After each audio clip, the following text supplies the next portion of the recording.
بسم الله الرحمن الرحيم.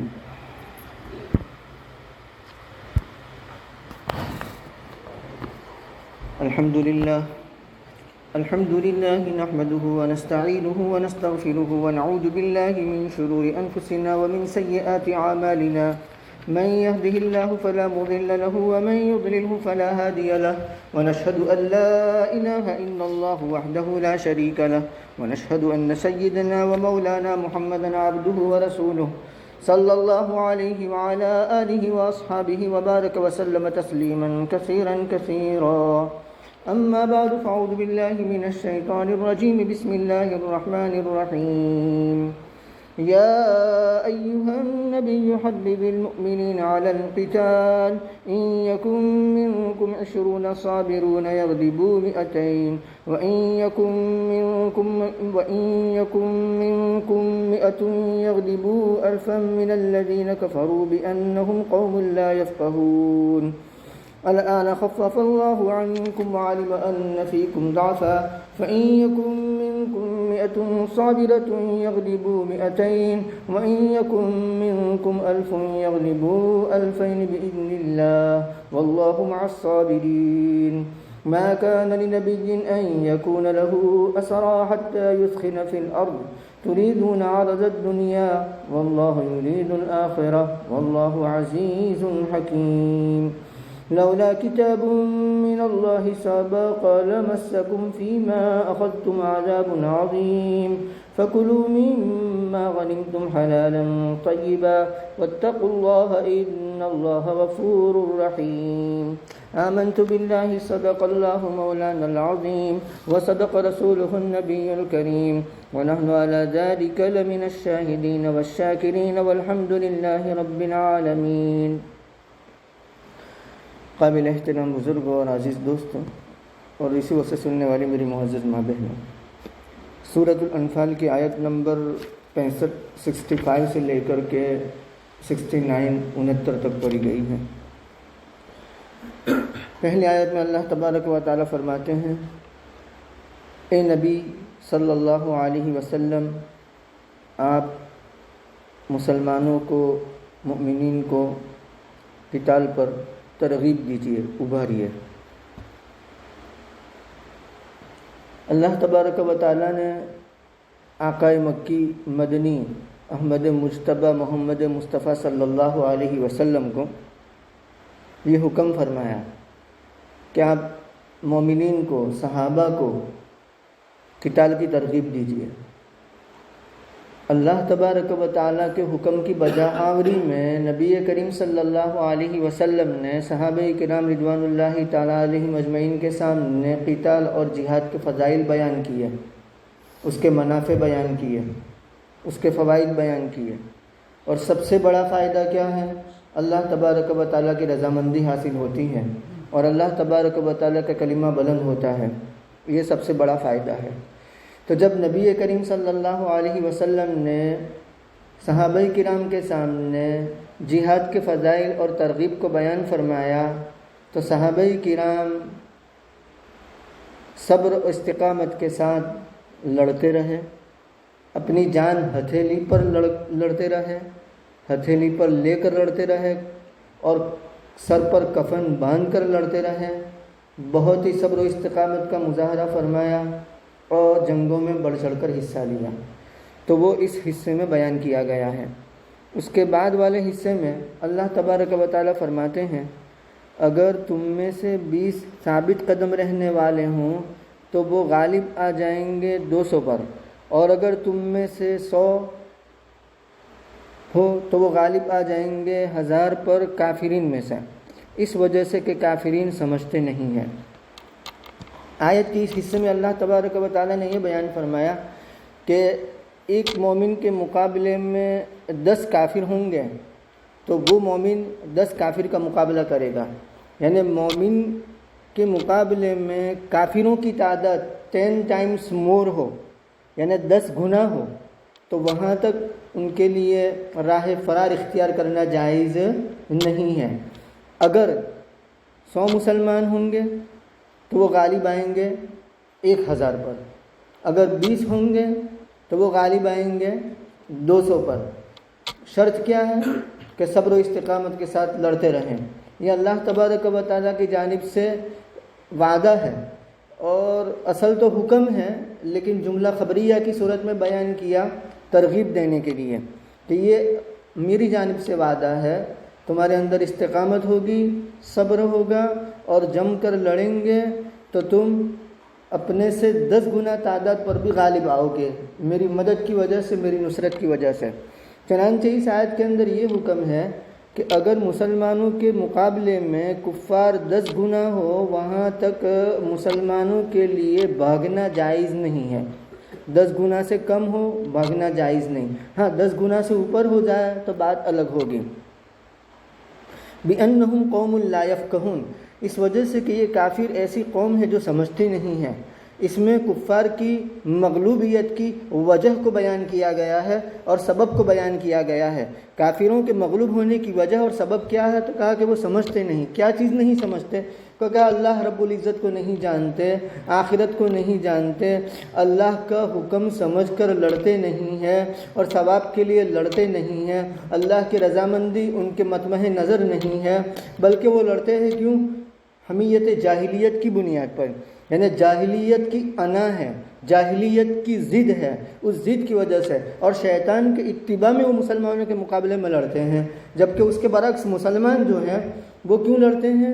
کیونکہ اللہ کا حکم پورا کرنے کے لیے، اللہ کے کلمے کو بلند کرنے کے لیے، ثواب حاصل کرنے کے لیے، اللہ کو راضی کرنے کے لیے. تو جب یہ باتیں ہوگی تو ظاہر بات ہے اللہ تبارک و تعالیٰ کی جانب سے مسلمانوں کی نصرت ہوگی. چنانچہ اسی نصرت کی وجہ سے جو کفار ہیں وہ مغلوب ہوتے ہیں. تو مغلوبیت کی وجہ بیان کی کہ وہ سمجھتے نہیں ہیں.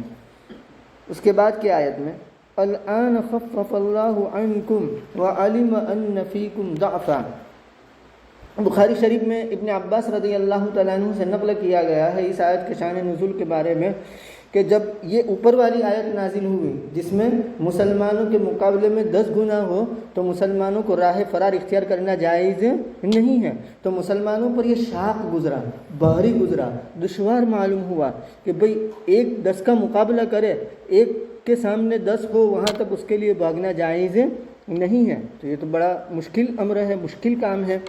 چنانچہ جب یہ حکم شاق گزرا تو اللہ تبارک و تعالیٰ نے تخفیف کا حکم نازل فرمایا اور اس آیت میں اسی تخفیف کے انعام کو بیان کیا ہے کہ اب اللہ تبارک و تعالیٰ نے تخفیف کر دی، یعنی حکم کو ہلکا کر دیا تم سے اور جان لیا کہ تم میں کمزوری ہے. علم ان فیکم ضعفا کا مطلب یہ ہے کہ عہد اول میں یعنی پہلے زمانے میں، اسلام کی ابتدا میں، نبوت کے ابتدائی دور میں مسلمان قلت یعنی تعداد کے اعتبار سے قلت میں تھے، بہت کم تعداد تھی، لیکن ان کا توکل اللہ تعالیٰ کی ذات پر بہت مضبوط تھا اور صبر و استقامت کے ساتھ لڑنا وہ جانتے تھے. ان کی نظر اللہ تبارک و تعالیٰ پر تھی. اس کے بعد کیا ہوا کہ مسلمانوں کی تعداد بڑھی، ان کی کثرت ہوئی، تو کثرت جیسی ہوئی صبر و استقامت میں کمی آ گئی. صبر و استقامت میں کمی آ گئی تو اللہ تبارک و تعالیٰ کی جانب سے بھی اسی اعتبار سے تخفیف آ گئی. اور وہ تخفیف کیا ہے؟ فَإِن يَكُن مِّنكُم مِّئَةٌ صَابِرَةٌ، اگر تم میں سے 100 ہوں ثابت قدم رہنے والے، جم کر لڑنے والے، تو وہ 200 پر غالب آئیں گے. اب دگنا تعداد، یعنی جب تک مسلمانوں کے مقابلے میں کفار کی تعداد ڈبل ہے وہاں تک مسلمانوں کو راہ فرار اختیار کرنا جائز نہیں ہے. تو پہلے ایک کے مقابلے میں 10 تھا، اب ایک کے مقابلے میں 2 ہو گیا. مَن یَکُن مِّنکُم، اور اگر تم میں سے 1000 ہوں گے تو وہ غالب آئیں گے 2000 پر بِإِذْنِ اللہ، اللہ تبارک و تعالیٰ کے حکم سے، اللہ تبارک و تعالیٰ کی نصرت اور مدد سے. واللہ مع الصابرین، اور اللہ تبارک و تعالیٰ صبر کرنے والوں کے ساتھ ہے. مطلب یہ کہ جو میدان جنگ میں صبر و استقامت کے ساتھ لڑتے ہیں، معصیت سے بچتے ہیں، گناہوں کو چھوڑتے ہیں، گناہوں سے پرہیز کرتے ہیں، اللہ تبارک و تعالیٰ کی نصرت ان کے ساتھ ہوتی ہے. یہی صبر کرنے والے ہیں حقیقت میں. اس کے بعد کی آیت میں ما کان لنبی، آپ حضرات جانتے ہیں اس سے پہلے یہ عرض کر دیا گیا ہے کہ غزوہ بدر کے موقع پر 70 کفار قید کیے گئے تھے اور 70 کفار قتل کر دیے گئے تھے۔ تو جو 70 کفار 70 جو قید کر دیے گئے تھے، قیدی بنا لیے گئے تھے، ان کے بارے میں یہ سوال اٹھا کہ اب ان کے بارے میں کیا کرنا چاہیے؟ ان کو چھوڑ دینا چاہیے فدیہ لے کر، یا تبادلہ کرنا چاہیے قیدیوں کا؟ تو اس سلسلے میں نبی کریم صلی اللہ علیہ وسلم نے صحابہ کرام رضوان اللہ تعالیٰ علیہم اجمعین سے میٹنگ کی اور مشاورت کی کہ بھئی یہ جو قیدی ہیں 70، ان کے بارے میں کیا کیا جانا چاہیے؟ تو ابو بکر صدیق رضی اللہ تعالیٰ عنہ نے یہ رائے دی، ان کا اوپینین یہ تھا کہ یا رسول اللہ صلی اللہ علیہ وسلم، یہ آپ کی قوم کے افراد ہیں، آپ کی قوم کے لوگ ہیں، اور کچھ تو آپ کے رشتہ دار بھی ہیں، اور ہو سکتا ہے کہ آگے چل کر کے وہ اسلام قبول کر لیں، اللہ رب العزت ان کو اسلام کی توفیق دے دے۔ تو یہ سمجھ میں آتا ہے کہ ان سے فدیہ لے لیا جائے، یعنی رینسم جسے ہم کہتے ہیں، وہ لے لیا جائے اور اس کے بعد ان کو چھوڑ دیا جائے۔ یہ کہا کس نے؟ ابو بکر صدیق رضی اللہ تعالیٰ عنہ نے۔ حضرت عمر ابن الخطاب رضی اللہ تعالیٰ عنہ سے رائے لی گئی، تو انہوں نے فرمایا یا رسول اللہ صلی اللہ علیہ وسلم، اس قوم نے آپ کو جھٹلایا، اس قوم نے آپ کو اپنے محبوب وطن مکہ المکرمہ سے نکال دیا، نکلنے پر مجبور کیا، آپ کو نکلنا پڑا، آپ اجازت دیں تو یہ سب کی گردنیں اڑا دیں۔ آگے عبداللہ ابن رواحہ رضی اللہ، بھائی وہ جلالی تھے، یہ جلالی تھے، وہ جمالی تھے۔ ابو بکر کے اندر جمال تھا اور حضرت عمر کے اندر جلال تھا، تو وہ جلالی مشورہ ہے، وہ جمالی مشورہ۔ بہرکیف عبداللہ ابن رواحہ رضی اللہ تعالیٰ عنہ، ان سے رائے لی گئی، انہوں نے یوں فرمایا کہ یا رسول اللہ صلی اللہ علیہ وسلم، ایسی جگہ تلاش کی جائے کہ جہاں بہت ساری لکڑیاں ہوں، اور ان لکڑیوں کے اندر ان کو داخل کر دیا جائے اور اس کے بعد آگ لگا دی جائے۔ رسول اللہ صلی اللہ علیہ وسلم نے خاموشی اختیار فرمائی، اور اس کے بعد آپ نے سر اٹھایا اور یوں فرمایا کہ میں ابو بکر کی رائے کو پسند کرتا ہوں رضی اللہ تعالیٰ عنہ، کہ فدیہ لیا جائے اور ان کو رہا کر دیا جائے۔ چنانچہ فیصلہ ہو گیا، حضرت ابو بکر صدیق رضی اللہ تعالیٰ عنہ کی رائے لے لی گئی، لیکن یہ رائے اللہ تبارک و تعالیٰ کی نظر میں پسندیدہ نہیں تھی، اس وجہ سے عتاب نازل ہوا ہے اس آیت کے اندر۔ یہ الگ بات ہے کہ اس کے بعد وہ فدیہ جو مال لیا گیا تھا قیدیوں کی رہائی کے لیے وہ حلال کر دیا گیا، وہ الگ بات ہے، لیکن چونکہ یہ رائے ناپسندیدہ تھی تو اللہ تبارک و تعالیٰ کی جانب سے عتاب نازل ہوا۔ دوسرے دن علی الصباح حضرت عمر ابن الخطاب رضی اللہ عنہ تشریف لائے اور دیکھا کہ رسول اللہ صلی اللہ علیہ وسلم اور ابو بکر صدیق رضی اللہ عنہ دونوں سر جھکائے رو رہے ہیں۔ حضرت عمر بن الخطاب رضی اللہ عنہ نے فرمایا یا رسول اللہ صلی اللہ علیہ وسلم، میرے ماں باپ آپ پر قربان، آپ کیوں رو رہے ہیں؟ اگر کوئی رونے کی وجہ ہو آپ مجھے بتائیں، میں آپ کے رونے میں شریک ہو جاؤں۔ اگر رونا نہ آئے تو رونے کی صورت بنا کر کم از کم آپ کی موافقت ہی کر لوں ظاہری طور پر۔ تو رسول اللہ صلی اللہ علیہ وسلم نے فرمایا کہ اے عمر، فدیہ لینے کی رائے پر عمل کیا گیا، مطلب یہ کہ اس رائے کو اختیار کیا گیا، اس وجہ سے مجھے یہ قریب والے درخت کے ورے سے عذاب آتا ہوا نظر آ رہا ہے، قریب والے درخت کے پیچھے سے عذاب آتا ہوا نظر آ رہا ہے، یہ نبی کریم صلی اللہ علیہ وسلم نے فرمایا۔ تو بہرکیف سب سے فدیہ نہیں لیا گیا، سب کے پاس مال تھا بھی نہیں۔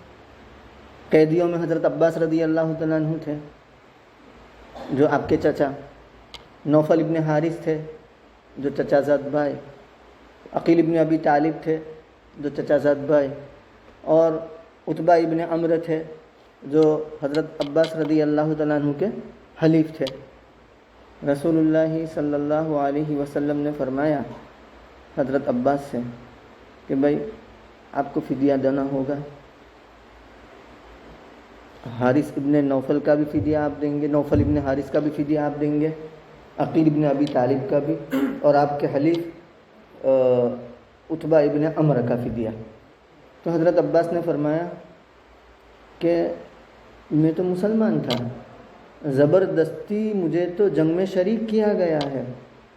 تو نبی کریم صلی اللہ علیہ وسلم نے فرمایا آپ کے اسلام کا حال اللہ بہتر جانتے ہیں، ہم ظاہر کے مکلف ہیں کہ آپ ہمارے مقابلے میں دشمنوں کی مدد کرتے ہوئے آئے ہیں، لہذا آپ کو فدیہ دینا ہوگا۔ اب کیا ہوا تھا کہ حضرت عباس مکہ المکرمہ سے چلے تھے اوقیے لے کر کے، ایک اوقیہ 40 درہم کا ہوتا ہے، اس نیت سے کہ راستے میں اپنے ساتھیوں کو کھلاتے پلاتے رہیں گے، ان کی ضرورتوں پر خرچ کرتے رہیں گے۔ جب بدر کے میدان میں آئے تو ان کے پاس 20 اوقیے بچ گئے تھے، ایک اوقیہ 40 درہم کا، تو 20 اوقیے بچ گئے تھے۔ تو مسلمانوں نے، صحابہ نے حضرت عباس رضی اللہ تعالیٰ عنہ سے، کیونکہ وہ تو کفار کے لشکر میں تھے، ان سے وہ 20 اوقیے وصول کر لیے، لے لیے۔ تو جب فدیہ لینے کی بات آئی تو حضرت عباس نے فرمایا کہ اچھا ایسا کریں، وہ 20 اوقیے جو لے لیے گئے ہیں وہ میرے فدیے کے حساب میں شمار کر لیے جائیں۔ تو رسول اللہ صلی اللہ علیہ وسلم نے فرمایا یہ نہیں ہو سکتا۔ کیوں؟ اس لیے کہ وہ اوقیے آپ ہم سے مقابلہ کرنے کی نیت سے لے کر نکلے تھے، لہذا وہ تو مال غنیمت کے طور پر ہمیں ملے ہیں، یہ سمجھا جائے گا، اس کو حساب میں نہیں لیا جا سکتا، آپ ہی کو دینا ہوگا۔ تو حضرت عباس فرمانے لگے کہ یا رسول اللہ صلی اللہ علیہ وسلم، کیا آپ یہ چاہتے ہیں کہ میں زندگی بھر قریش کے سامنے بھیک مانگتا رہوں اور ذلیل ہوتا رہوں، یعنی پیسے مانگتا رہوں؟ تو نبی کریم صلی اللہ علیہ وسلم نے فرمایا اچھا وہ مال کہاں ہے جو تم نے اور ام الفضل نے مل کر کے دفن کیا ہے، اور اس خیال سے دفن کیا ہے کہ اگر میں مقتول ہو گیا، میں قتل ہو گیا، تو یہ مال میرے بیٹے عبداللہ ہے، عبید اللہ ہے، فضل ہے، قسم ہے، ان کے کام آئے گا۔ تو حضرت عباس چونکے کہ بخدا اس بات کو تو میں اور ام الفضل ہی جانتے ہیں، کسی کو ہم نے کہا نہیں، آپ کو کیسے یہ معلوم؟ تو نبی کریم صلی اللہ علیہ وسلم نے فرمایا مجھے اللہ جل شانہ نے بذریعہ وحی یہ بات بتا دی ہے کہ تمہارا مال مدفون ہے فلاں جگہ پر۔ چنانچہ حضرت عباس نے اقرار کیا اور کہا کہ اشہد ان لا الہ الا اللہ، میں شہادت دیتا ہوں کہ اللہ کے سوا کوئی معبود نہیں اور آپ اللہ کے سچے رسول ہیں۔ اس کے بعد دوبارہ درخواست کی کہ میرا جو اوقیے ہیں وہ فدیے کے حساب میں شمار کر لیے جائیں۔ نبی کریم صلی اللہ علیہ وسلم نے انکار فرمایا کہ یہ نہیں ہو سکتا، اور انکار فرمانے کی وجہ یہ ہے کہ جب فدیہ لینے کی بات پر فیصلہ ہو چکا تو وہ فدیے میں صحابہ کرام کا بھی حصہ ہو چکا، تو جب تک صحابہ کرام سے اجازت نہ لی جائے وہاں تک یہ ہو سکتا نہیں ہے۔ دیکھیے ابو العاص ابن الربیع جو آپ کے داماد ہیں، جن کے نکاح میں حضرت زینب رضی اللہ تعالیٰ عنہ ہیں، تو وہ بھی قید میں تھے، لیکن نبی کریم صلی اللہ علیہ وسلم نے اپنے داماد کے لیے صحابہ کرام سے اجازت لی، اور اجازت لینے کے بعد ان کو جانے کی اجازت دی، کہاں؟ مکہ المکرمہ، لیکن یہ شرط رکھ دی کہ تم زینب کو یہاں لوٹا دو گے۔ چنانچہ بخاری شریف میں آتا ہے کہ ابو العاص ابن الربیع کی آپ نے تعریف کی کہ وعدہ فوفا، کہ ابو العاص ابن الربیع نے وعدہ کیا اور اس وعدے کو پورا کیا، یعنی ایفاء عہد کیا، عہد کو پورا کیا۔ اس کے بعد ابو العاص ابن الربیع وہ بھی مسلمان ہو گئے۔ بہرکیف تو حضرت عباس رضی اللہ تعالیٰ عنہ نے اس کے بعد اپنا بھی فدیہ دیا، نوفل ابن حارث کا بھی فدیہ دیا، عقیل ابن ابی طالب کا بھی فدیہ دیا، اور عتبہ ابن عمرو کا بھی فدیہ دیا۔ اب جب فدیہ لے لیا گیا اور ان کو رہا کر دیا گیا تو اس کے بعد حضرت عباس مسلمان تو تھے، وہ تو زبردستی گھسیٹ کر لائے گئے تھے مسلمانوں کے مقابلے میں لڑنے کے لیے، تو اس وقت تو وہ چلے گئے مکہ المکرمہ، لیکن مکہ المکرمہ کے فتح ہونے سے کچھ پہلے آپ ہجرت کر کے مدینہ منورہ تشریف لے آئے تھے۔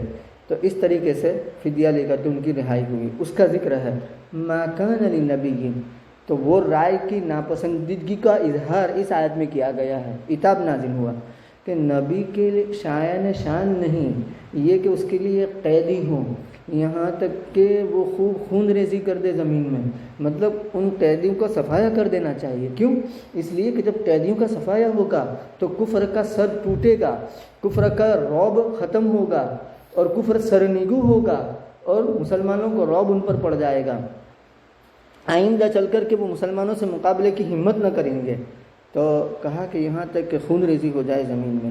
تریدون عرض الدنیا، جنہوں نے فدیہ لے کر کے چھوڑنے کی بات کہی تھی، جیسے کہ ابو بکر صدیق رضی اللہ تعالیٰ عنہ نے ان کے جذبات کو قرآن نے بیان کیا کہ تم دنیاوی زندگی کا سامان چاہتے ہو۔ یہ رائے دو بنیادوں پر دی گئی تھی، ایک تو یہ کہ بھئی یہ آگے چل کر کے مسلمان ہو جائیں گے، سب اپنی قوم کے افراد ہیں، اور دوسرا یہ کہ یہ مال جو آئے گا تو اس مال کے ذریعے سے کافروں کے مقابلے میں قوت ہماری مزید ہو جائے گی، قوت بڑھ جائے گی، ہم مضبوط ہو جائیں گے مالی اعتبار سے، تو لڑنے میں کام آئے گا یہ مال۔ تو اس کو بیان کیا کہ تریدون عرض الدنیا، تم دنیاوی زندگی کا سامان چاہتے ہو، واللہ یرید الآخرہ، اور اللہ رب العزت آخرت کو چاہتے ہیں، واللہ عزیز حکیم، اللہ زبردست حکمت والے ہیں۔ مطلب یہ کہ ذرا سی دیر آپ برداشت نہ کر سکے اور آپ نے فدیہ لینے کی رائے پر عمل کر لیا، اور اگر اللہ تبارک و تعالیٰ چاہتا تو دیر سویر تمہیں اپنی جانب سے مالا مال کر دیتا۔ اللہ حکمت والے ہیں، تم نے بہت جلدی مچائی۔ یہ کہنا چاہتے ہیں لولا کتاب من اللہ، اگر نوشتہ نہ ہوتا اللہ تبارک و تعالیٰ کی جانب سے جو پہلے سے مقرر ہو چکا ہے، یعنی پہلے سے لکھی ہوئی بات اگر نہ ہوتی تو پہنچ جاتا تمہیں بڑا عذاب اس میں جو تم نے لیا ہے، مطلب جو تم نے فدیہ لیا اس پر تمہیں بڑا عذاب پہنچ جاتا۔ لیکن ایک لکھی ہوئی بات تھی ام الکتاب کے اندر، اس لکھی ہوئی بات کی وجہ سے عذاب نہیں آیا، عتاب آیا لیکن عذاب نہیں آیا۔ وہ لکھی ہوئی بات کیا تھی؟ اس کے بارے میں کئی ایک اقوال ہے۔ ایک قول یہ ہے کہ ام الکتاب میں یہ بات لکھ دی گئی تھی کہ آئندہ چل کر کے مسلمانوں کے لیے مال غنیمت حلال ہونے والا ہے، اور قیدیوں کی رہائی کے لیے جو فدیہ لیا جاتا ہے وہ بھی کس میں شمار کیا جاتا ہے؟ مال غنیمت میں شمار کیا جاتا ہے۔ تو ایک درجے میں وہ مال غنیمت ہو گیا، اب وہ ان کے لیے حلال ہو گیا، تو اب عذاب آ سکتا نہیں ہے۔ دوسرا قول یہ ہے کہ جب تک اللہ تبارک و تعالیٰ کی جانب سے امر ہو یعنی کرنے کا حکم ہو، نہیں ہو یعنی رکنے کا حکم ہو، واضح طور پر وہ حکم نہیں آ جاتا، وہاں تک اگر اس امر کو کوئی کرتا نہیں ہے یا نہیں کو وہ بجا لاتا ہے تو اس کی پکڑ دھکڑ ہوتی نہیں ہے۔ جیسے یہی مثال لے لیجئے کہ فدیہ لینے کا حکم یعنی فدیہ لے کر کے رہا کرنے کا حکم ممنوع ہے، واضح طور پر یہ حکم آیا نہیں تھا، واضح طور پر یہ حکم آیا نہیں تھا، اس وجہ سے رسول اللہ صلی اللہ علیہ وسلم نے اس رائے پر عمل کر لیا۔ تو یہ بات لکھی ہوئی ہے کہ جب تک واضح طور پر امر نہیں آ جاتا وہاں تک کوئی عذاب نازل ہوگا نہیں، تو اس وجہ سے یہ لکھی ہوئی بات۔ اور تیسرا قول یہ ہے کہ یہ لکھا ہوا تھا، کیا لکھا ہوا تھا کہ جب تک رسول اللہ صلی اللہ علیہ وسلم ان کے اندر موجود ہے وہاں تک عذاب آ سکتا نہیں ہے۔ جیسے پچھلے آیتوں میں ہم نے پڑھا کہ ما کان اللہ لیعذبہم وانت فیہم، اللہ ایسا نہیں ہے کہ ان کو عذاب دے اس حال میں کہ آپ ان میں موجود ہو، تو آپ کی موجودگی عذاب کے لیے رکاوٹ بن گئی اور مانع بن گئی، اور یہ بات بھی نوشتہ مقدر تھی۔ اور چوتھا قول یہ لکھا گیا ہے کہ نبی کریم صلی اللہ علیہ وسلم نے اہل بدر کے باب میں اللہ تبارک و تعالیٰ نے ہی نبی سے کہلوایا کہ اہل بدر کی مغفرت ہو گئی، وہ بخشے بخشائے ہیں۔ تو چونکہ یہ رائے دینے والے وہ بھی بخشے بخشائے ہیں، تو بخشے بخشائے ہونے کی وجہ سے ان کی مغفرت ہو چکی تھی، اس وجہ سے گویا اللہ تبارک و تعالیٰ کا عذاب آیا نہیں۔ فَكُلُوا مِمَّا غَنِمْتُمْ حَلَالًا طَيِّبًا، اس آیت میں اللہ تبارک و تعالیٰ یہ فرمانا چاہتے ہیں کہ فدیہ لے کر کے قیدیوں کو چھوڑنے کی رائے پر عمل ہوا، اور کچھ لوگوں سے فدیہ بھی لے لیا گیا، لیکن وہ فدیہ کی رقم کو استعمال میں لانے سے وہ پرہیز کرتے رہے کیونکہ عتاب نازل ہوا تھا، تو فدیہ کی رقم کو استعمال میں لانا ذرا مناسب نہیں سمجھا۔ تو اس جو نامناسب سمجھا، مناسب نہیں سمجھا، تو تو اب اس کی اجازت دی جا رہی ہے اس آیت میں، فَكُلُوا مِمَّا غَنِمْتُمْ حَلَالًا طَيِّبًا، کھاؤ اس مال میں سے جو تم نے غنیمت کے طور پر حاصل کیا ہے حلال اور پاکیزہ ہونے کی حالت میں، یعنی عتاب تو نازل ہو چکا، لیکن اب جو رقم تم نے لی ہے فدیے کی آپ اس کو استعمال میں لا سکتے ہیں۔ وَاتَّقُوا اللَّهَ، اور اللہ کے حکم کی خلاف ورزی کرنے سے اللہ سے ڈرتے رہو۔ ان اللہ غفور الرحیم، اللہ تبارک و تعالیٰ بخشنے والا ہے، یعنی تم نے جو فدیے لے کر رہا کرنے کی رائے پر عمل کیا تو اس کو اللہ معاف کرنے والا ہے، اور تم پر رحم فرمانے والا ہے۔ رحم کس طرح فرمایا کہ تمہارے لیے وہ فدیے کی رقم کو حلال کر دیا گیا، اور رحمت فرمائی، مال غنیمت بھی حلال کر دیا۔ سبحان اللہ وبحمدہ، سبحانک اللہم وبحمدک، ونشہد ان لا الہ الا انت، نستغفرک ونتوب الیک۔ سبحان ربک رب العزۃ عما یصفون، وسلام علی المرسلین، والحمد للہ رب العالمین۔